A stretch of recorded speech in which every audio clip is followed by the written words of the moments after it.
삶의 무게에 지쳐 잠 못 이루는 밤, 여러분은 어떤 기도를 드리시나요?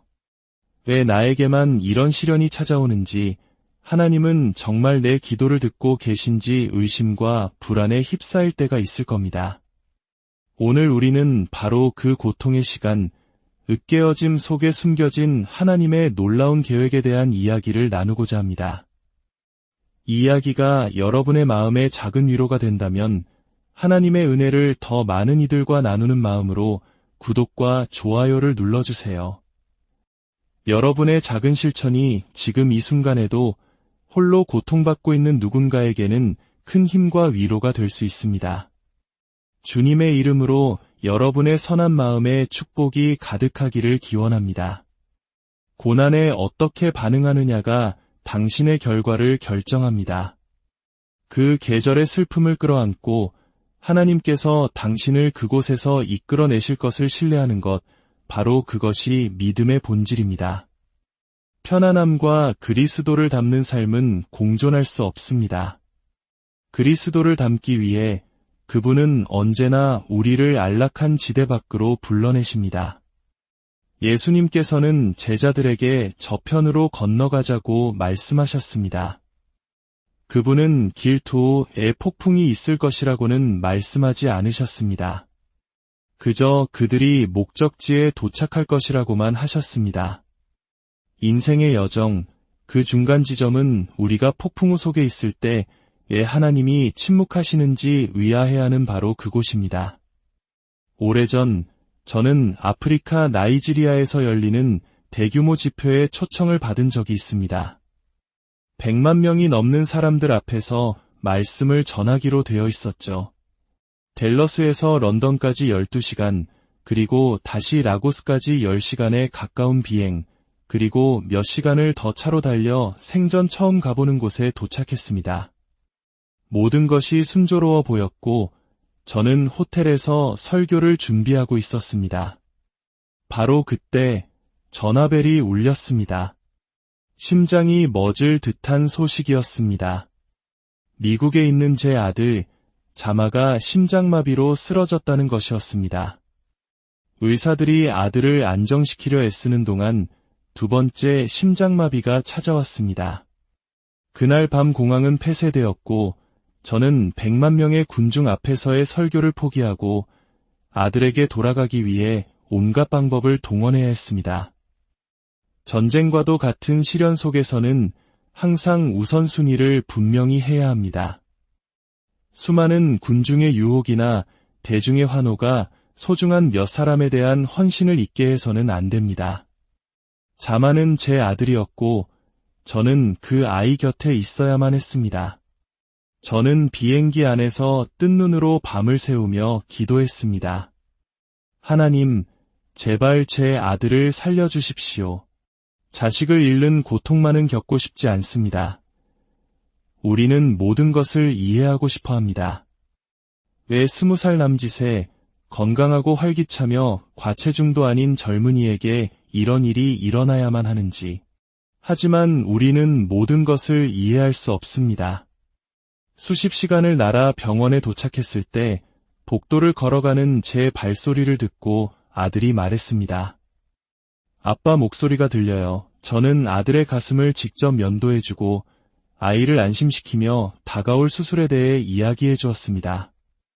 하지만 의사들은 명확한 답을 주지 못했습니다. 그들조차 원인을 정확히 알지 못했기 때문입니다. 그리고 제가 하나님께 이런 시련을 겪어야 하느냐고 기도했을 때 그분은 침묵을 선택하셨습니다. 바로 여기서 진짜 문제가 시작됩니다. 하나님께서 응답하지 않으실 때 그분을 신뢰할 수 있는가? 우리는 학교에서 정답을 찾도록 교육받고 정답을 맞히면 보상을 받습니다. 그래서 삶의 모든 문제에 정답이 있다고 믿게 됩니다. 하지만 때로 인생은 우리에게 아무런 답도 없는 문제들을 던져줍니다. 고통 속에서 답을 찾는 것은 위험한 일입니다. 그것은 쓰나미 한가운데서 폭풍의 원인을 분석하려는 것과 같습니다. 먼저 그 상황을 벗어나 반대편에 서서 뒤를 돌아보아야만 비로소 제대로 볼 수 있습니다. 잘못된 시간에 너무 많은 질문을 던지면 건강하지 못한 답을 얻거나 아무 답도 얻지 못할 것입니다.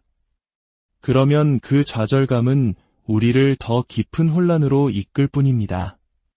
지금 당장 무엇을 겪고 있다면 왜에 대해 걱정할 여유가 없습니다. 무엇을 겪고 그것에서 살아남는 것이 왜를 이해하는 것보다 우선되어야 합니다. 제가 어릴 적 웨스트 버지니아의 작은 침례교회에서 부르던 찬송가가 있습니다. 세상 모든 풍파 너를 흔들어 약한 마음 낙심하게 될 때에 지나간 세월을 돌이켜보면 안개 거치고 모든 것 분명해지리 때로는 어둠 속을 걸어야 한다는 사실을 받아들여야 합니다.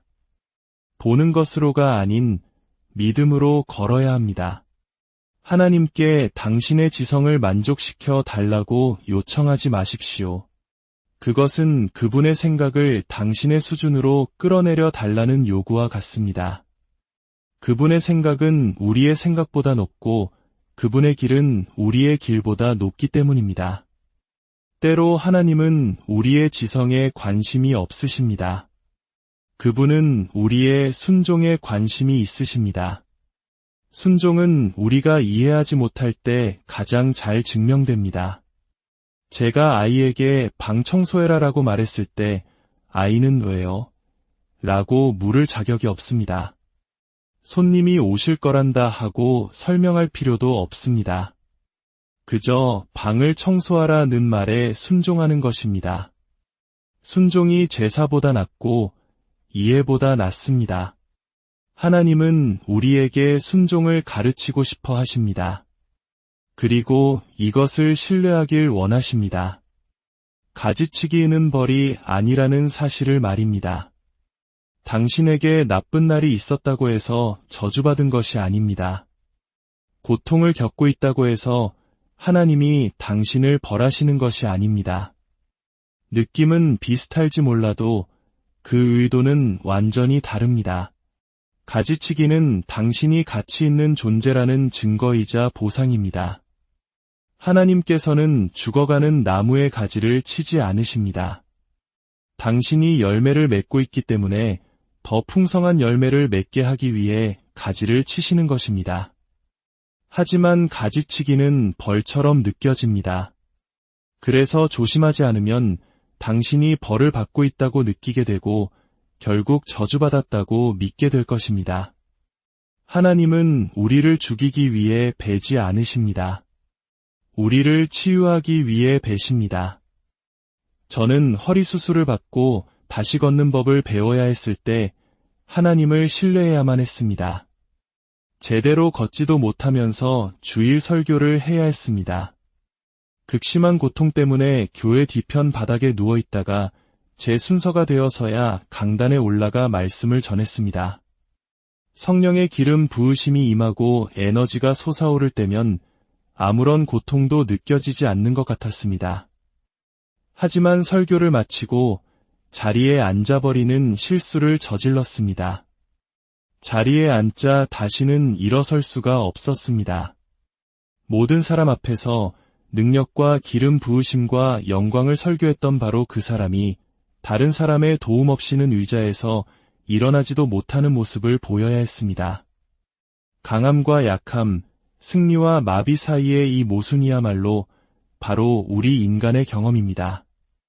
진실과 신뢰는 손을 잡고 함께 갑니다. 하나님의 시선으로 그 으깨어짐을 바라볼 때 우리는 우리의 제한된 시야에서 벗어날 수 있습니다. 우리는 모퉁이까지만 볼 수 있지만 하나님은 모퉁이 너머를 보십니다. 온 세상이 무너져 내리는 것 같을 때, 얼굴에 눈물이 흐를 때, 험난한 계절과 폭풍우 속에서 그분을 신뢰하십시오. 두려워해도 괜찮습니다. 두려움과 믿음은 동시에 가질 수 있습니다.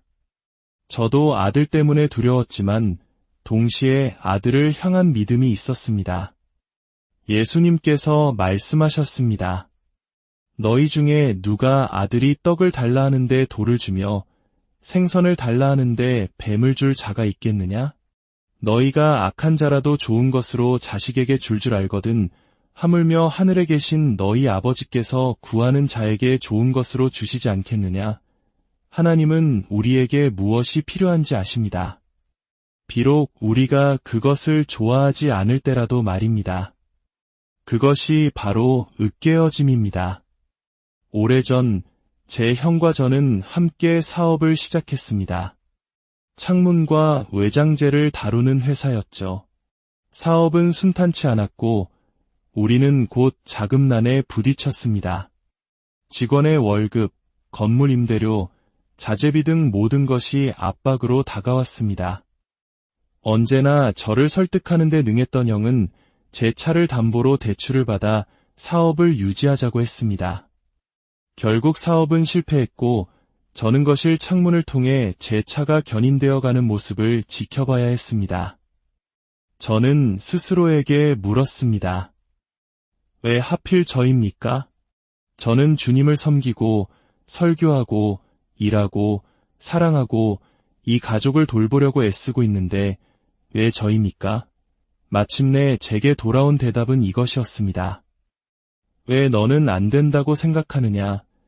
무엇이 당신을 고통에서 면제시켜줍니까? 예수님께서 십자가를 지셨고 바울이 감옥에 갇혔으며 요셉이 구덩이에 던져졌다면 왜 당신은 왜여야 합니까? 질문은 결코 왜 나인가? 가 아니라 왜 나는 안 되는가? 여야 합니다. 좌절은 제기를 위한 발판입니다. 절망의 계곡에 빠져 자기 연민에 취해 있지 마십시오. 하나님께서 자신의 독생자도 아끼지 않으셨는데 왜 당신을 아끼시겠습니까? 우리에게 많은 것이 주어졌다면 많은 것이 요구되는 것이 당연합니다. 고난은 우리 모두에게 찾아옵니다. 하지만 고난은 영원히 지속되지 않습니다. 중요한 것은 고난에서 벗어난 뒤에 트라우마라는 상처만 남기지 않는 것입니다. 고난에는 유효기간이 있지만 트라우마는 30년 이상 지속될 수 있습니다. 사도 바울이 로마로 향하던 배는 거친 풍랑을 만났습니다. 배는 부서질 듯 흔들렸고 두려움에 빠진 사람들은 배를 버리고 뛰어내리려 했습니다. 그러나 바울은 외쳤습니다. 여러분이 이 배에 머물지 않으면 구원을 얻을 수 없습니다. 상황이 힘들어지면 우리 모두는 배에서 뛰어내리고 싶어 합니다. 고통을 멈추기 위해 그 상황에서 벗어나고 싶어 하죠. 하지만 그 배가 문제에 대한 해결책이었습니다. 물론 성경을 보면 그 배는 결국 부서졌습니다. 그러나 사람들은 죽지 않았습니다. 어떤 이들은 널빤지를, 어떤 이들은 부서진 조각들을 붙잡고 무사히 해안에 도착했습니다. 만약 그들이 배에서 뛰어내렸다면 붙잡을 널빤지조차 없었을 것입니다. 우리는 매일 선택해야 합니다. 그 과정 속에 머물며 가지치기에 순종할 것인가, 아니면 자신의 안락함을 위해 배에서 뛰어내려 더 큰 위험에 빠질 것인가. 어떤 이들은 포기라는 선택지를 가지고 있지 않습니다. 울고 불평하고 신음할 수는 있지만 배에서 뛰어내릴 수는 없습니다. 우리는 그 과정 속에 머물러야만 합니다. 주님은 제가 17살 무렵 저를 부르셨고 저는 19에 그 부르심에 응답했습니다. 하지만 하나님의 부르심은 단 한 번의 경험으로 끝나지 않습니다. 그분은 지금도 여전히 저를 부르고 계십니다. 제가 그분이 계셨던 곳에 도달하면 그분은 이미 다른 곳에 계십니다. 사도 바울은 말했습니다. 내가 이미 얻었다 함도 아니요 온전히 이루었다 함도 아니라 오직 내가 그리스도 예수께 잡힌 바 된 그것을 잡으려고 달려가노라. 신약 성경의 대부분을 기록한 그 위대한 사도조차도 자신은 아직 목표에 도달하지 못했다고 고백했습니다. 그는 뒤에 있는 것은 잊어버리고 앞에 있는 것을 잡으려고 푯대를 향하여 나아간다고 했습니다. 우리의 목표는 완성이 아니라 전진입니다. 하나님이 부르시면 나아가고 또 부르시면 또 나아갑니다. 그러다 문득 뒤를 돌아보면 선한 사람의 발걸음이 주님에 의해 인도되었음을 깨닫게 됩니다. 내가 내디딘 모든 발걸음은 그분이 나를 부르셨기 때문입니다. 그분은 나를 본향으로 부르실 때까지 계속해서 나를 부르실 것입니다. 그 영원한 부르심에 영원한 예로 응답하는 한 우리는 항상 전진할 것입니다. 성장을 멈추게 하는 유일한 것은 그분이 부르실 때 아니오라고 대답하는 것입니다. 그러면 하나님은 우리에게 상을 주시는 대신 그분이 우리보다 강하다는 것을 보여주기 위해 우리와 싸우셔야만 합니다.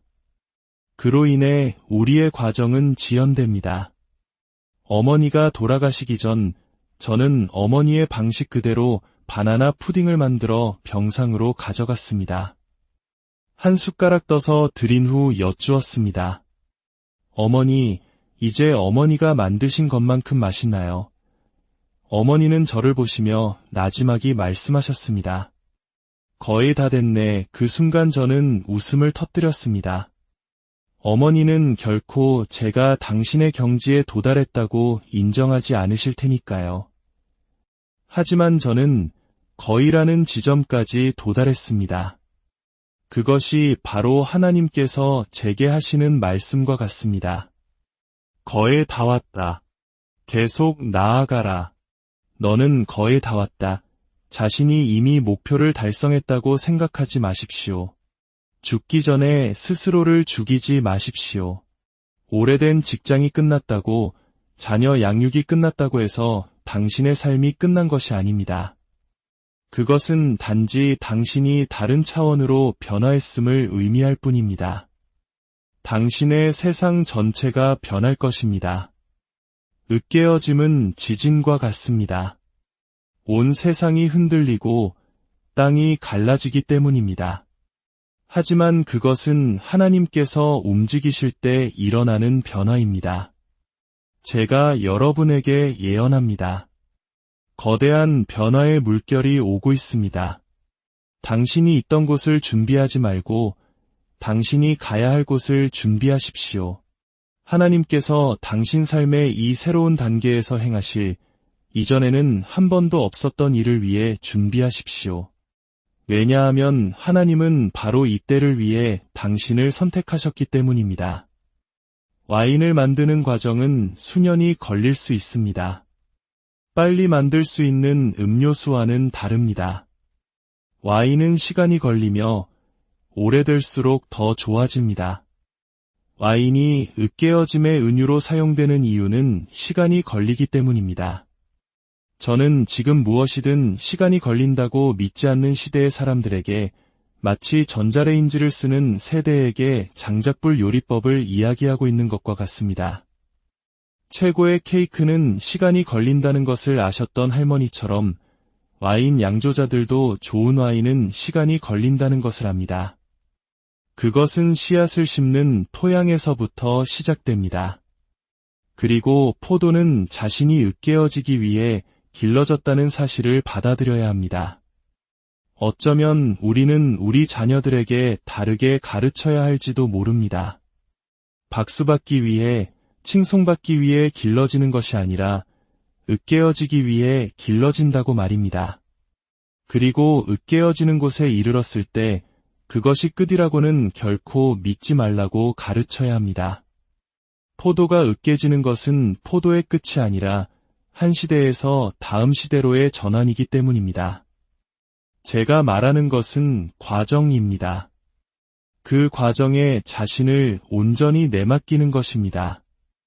과정에 헌신한다는 것은 그 부르심의 예술성을 존중한다는 의미입니다. 땀과 노력을 쏟는 것은 그 일을 존중하기 때문입니다. 빠른 성공을 원한다면 그렇게 하십시오. 빨리 올라가고 빨리 내려올 것입니다. 하지만 진정으로 그 깊이와 기름 부으심을 존중한다면 그 과정을 견뎌내야 합니다. 당신은 옆 사람과 경쟁하는 것이 아닙니다. 당신은 당신을 향한 하나님의 부르심의 소망과 경쟁하고 있는 것입니다. 요셉의 삶을 보십시오. 그의 형제들은 그의 채색 옷을 벗겼지만 그의 소명을 벗기지는 못했습니다. 그는 구덩이에 던져지고 보디발의 집을 거쳐 감옥에 갇혔습니다. 하지만 그가 자유인으로 산 세월이 갇혀 지낸 세월보다 훨씬 길었습니다. 이집트의 총리로 지낸 세월이 감옥의 죄수로 지낸 세월보다 훨씬 더 길었습니다. 과정은 겪는 동안에는 길게 느껴질 수 있습니다. 하지만 그 과정을 끝까지 견뎌낸다면 당신은 과정 속에 있던 시간보다 훨씬 더 오랫동안 왕자처럼 살게 될 것입니다. 하나님은 당신이 오래 지속되도록 만들고 계십니다. 최고의 와인은 수백 년 동안 보존되며 오래될수록 그 가치는 더욱 높아집니다. 만약 당신이 하나님의 왕국에서 값비싼 존재가 되기를 원한다면, 만약 가나의 혼인잔치에서 예언되었던 것처럼 가장 좋은 포도주가 마지막을 위해 남겨지기를 바란다라면 그 모든 것은 당신이 그 과정을 얼마나 잘 견뎌내느냐에 달려 있습니다. 하나님께서 야곱의 가족을 이집트로 보내신 것은 단지 빵을 얻게 하기 위함이 아니었습니다. 그분은 한 가족을 한 민족으로 전환시키려 하셨습니다. 이집트는 그들을 위한 인큐베이터이자 자궁이었습니다. 400년간의 고통과 학대는 하나님께서 그들을 품어 키우신 방법이었습니다. 그들은 빵을 구하는 가족으로 이집트에 들어갔다가 금을 짊어진 민족이 되어 나왔습니다. 그들이 마침내 부르짖었을 때 하나님은 그들의 기도를 들으셨고 모세에게 말씀하셨습니다. 내 백성의 부르짖음을 내가 들었노라. 가서 바로에게 내 백성을 보내라 하라. 하나님께서 당신을 이끌어내실 준비가 되셨을 때 아무도 그것을 막을 수 없습니다. 홍해 앞에 섰을 때 그들은 절망했습니다. 그러나 하나님은 모세의 지팡이를 통해 바다를 가르셨고 그들은 마른 땅을 걸어 건넜습니다. 때가 되었기 때문입니다. 포도주가 나올 시간이 되었기 때문입니다. 하나님께서 홍해를 닫으신 이유는 단지 바로와 그의 군대를 수장시키기 위함만이 아니었습니다. 그들이 다시는 이집트로 돌아가지 못하게 하기 위함이었습니다. 일단 밖으로 나왔다면 결코 뒤돌아보지 마십시오. 저는 제 평생의 꿈이었던 교회를 짓고 있었습니다. 모든 것이 순조롭게 진행되는 동안 제 어머니는 알츠하이머병으로 서서히 쓰러져가고 계셨습니다. 사람들은 교회가 올라가는 것을 보았고 저는 어머니가 쓰러져가는 것을 보았습니다. 그들은 와인을 보았고 저는 으깨어짐을 보았습니다. 어머니는 제 가장 친한 친구였습니다. 어머니를 잃는 것은 조각조각 저 자신을 잃는 것과 같았습니다. 저는 어머니의 병상 곁에서 책을 쓰고 성경 공부를 인도하고 주일 설교를 했습니다. 삶은 당신이 아프다고 해서 멈춰주지 않습니다. 사랑하는 사람을 잃었다고 해서 멈추지 않습니다. 예수님께서는 내가 온 것은 너희로 교회를 얻게 하려 함이 아니라 생명을 얻게 하려 함이라고 말씀하셨습니다. 우리는 교회 생활은 잘하지만 실제 삶을 살아가는 데에는 어려움을 겪을 때가 많습니다.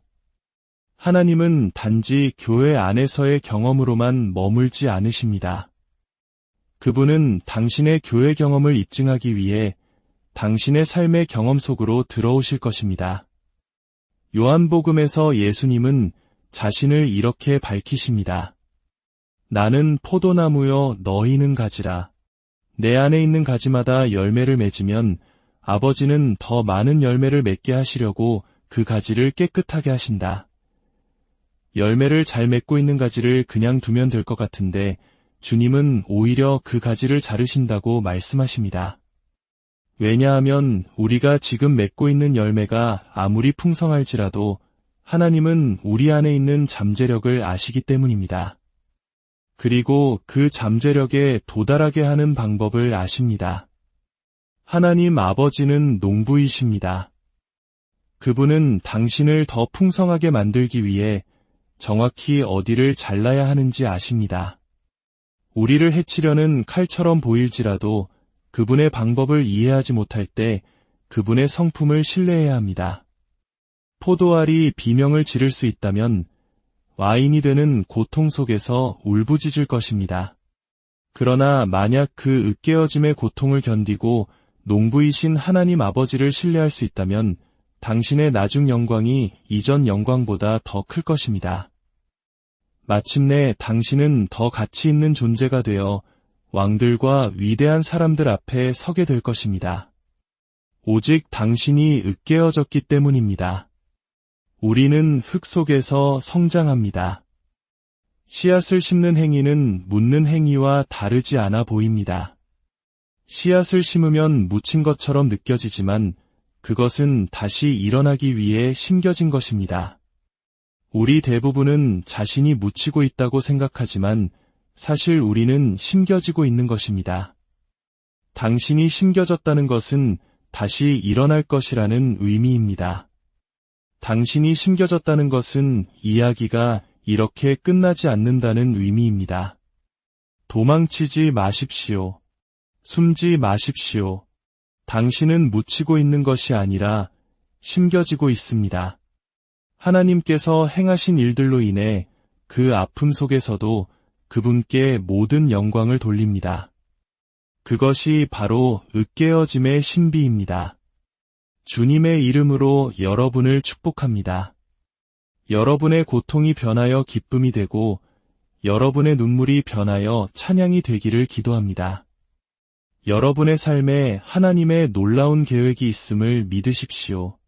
그분은 당신을 가장 귀하고 아름다운 와인으로 빚고 계십니다.